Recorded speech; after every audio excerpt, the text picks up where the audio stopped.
Ayaw mandar.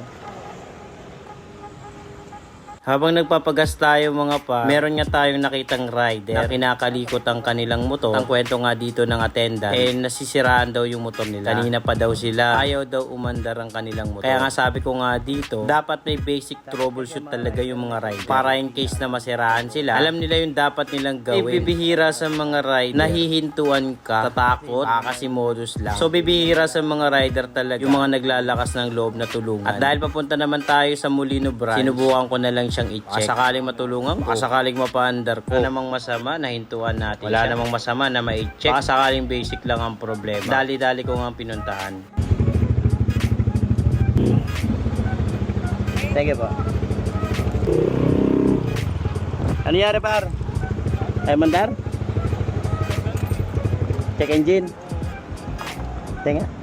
So dito mga par, sabi ng rider, check engine daw. Walang senyalis ng reaksyon ng motor. Pag sinusubukang i-push start, walang redondo, basta walang reaksyon. Suspecha na ako mga par, either nangat-ngat ng daga, yung kanyang side stand, o kaya yung error 12. Hindi ba to error 12? Minto lang ako eh. Ha? Minto lang ako eh.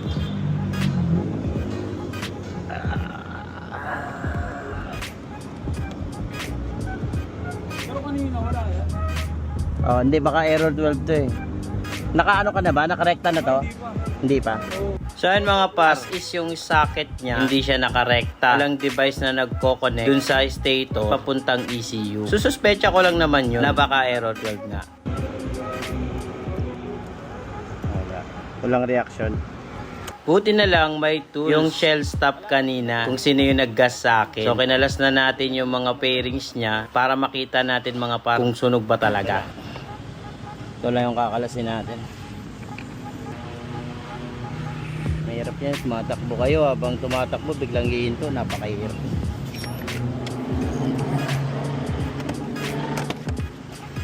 Dito nga mga par, dinukot natin kasi nakamay ko na yung socket. Sinubukan kong hatakin kung sakaling aandar. At yun nga mga par, umandar. Para pag halimbawa na matay, hatakin mo lang.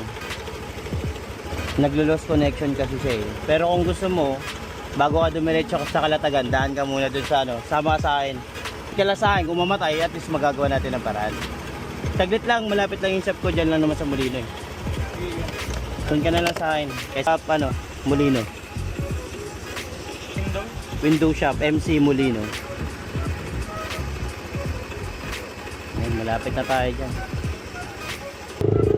Dali natin siya, Jap.